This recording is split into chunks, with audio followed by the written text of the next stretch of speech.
Laymen's evangelical fellowship స్థాపకులు దానియేలు గారు 1955వ సంవత్సరం అక్టోబర్ 1 తేదీన చేసిన ప్రసంగము. రోమపత్రిక 12వ అధ్యాయం 1 వచనము. కాబట్టి సహోదరులారా, పరిశుద్ధమును దేవునికి అనుకూలమునైన సజీవ యాగముగా మీ శరీరములను ఆయనకు సమర్పించుకొనుడని దేవుని వాత్సల్యాన్ని బట్టి మిమ్మును బ్రతిమాలుకొనుచున్నాను. ఇట్టి సేవ మీకు యుక్తమైనది. పరిశుద్ధమును మరియు దేవునికి సజీవ యాగముగా మన శరీరములను సమర్పించాలని మనము అడగబడుచున్నాము. ఇది ఆయనకు యుక్తమైన సేవగా ఉన్నది. ఇది చాలా ఉన్నతమైన ప్రమాణముగా ఉన్నది. సజీవ యాగము చాలా ఉన్నతమైనదిగాను, పరిశుద్ధమైనదిగాను మరియు అనుకూలమైనదిగాను ఉండాలి. ఒక మనిషి ఈ ప్రమాణాన్ని సంపాదించుకున్నప్పుడు అతడు ఒక అనూహ్యమైన వ్యక్తిగా తప్పకుండా ఉంటాడు. క్రైస్తవ్యము అసాధారణమైనది.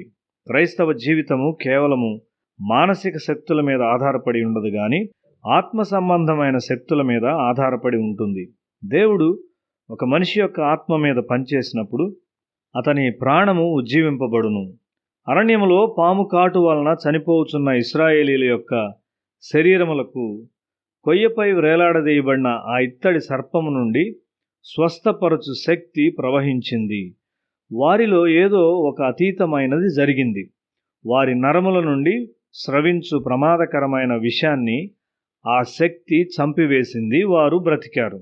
మనుషుల మధ్య జీవించుచు ఒక పరిశుద్ధమైన వ్యక్తిత్వం కలిగి ఉండటం అసాధ్యము. అయితే క్రీస్తు పరిశుద్ధుడు.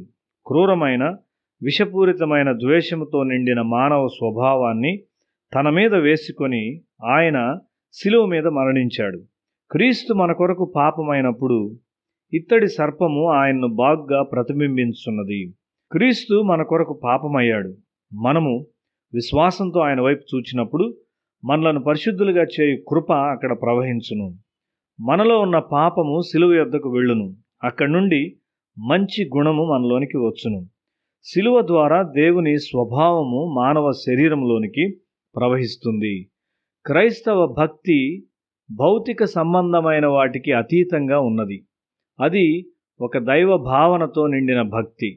లోకము ఎరుగని దాన్ని దేవుడు మనిషిలో ఒక ఉన్నతమైన జ్ఞానమును మరియు శక్తిని పెట్టుచూ ఉన్నాడు. శిలువను గూర్చిన ఆత్మీయ గ్రహింపును పొందుకునేవారు దేవుని ప్రేమను గూర్చిన ఒక అవగాహనను కలిగి ఉంటారు. ఆయన పరిశుద్ధపరచు శక్తికి సంబంధించిన ఒక పరిమాణమును కూడా వారు పొందుకుంటారు. శిలువ ద్వారా మాత్రమే మనము దేవుని యొద్దకు వెళ్ళగలము. మనము నేరుగా వెళ్ళలేము.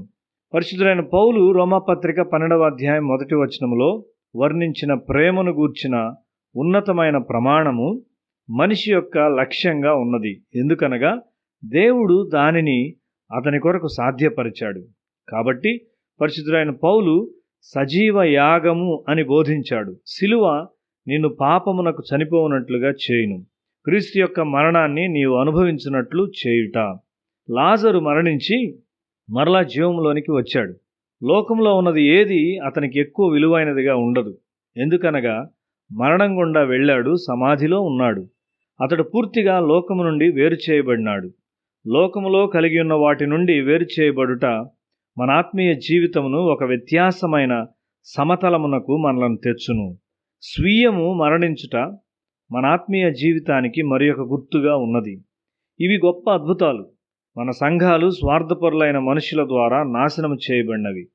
వారిలోనున్న అహం ద్వారా సంఘ కార్యకలాపములన్నీ నడిపించబడి నిర్వహించబడుతూ ఉన్నాయి.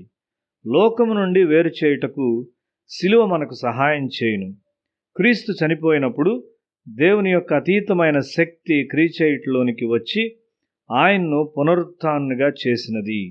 ఆ ఉన్నతమైన ఆత్మీయ స్థాయికి నిన్ను ఎత్తుటకు దేవుడు శక్తి కలిగి ఉన్నాడు.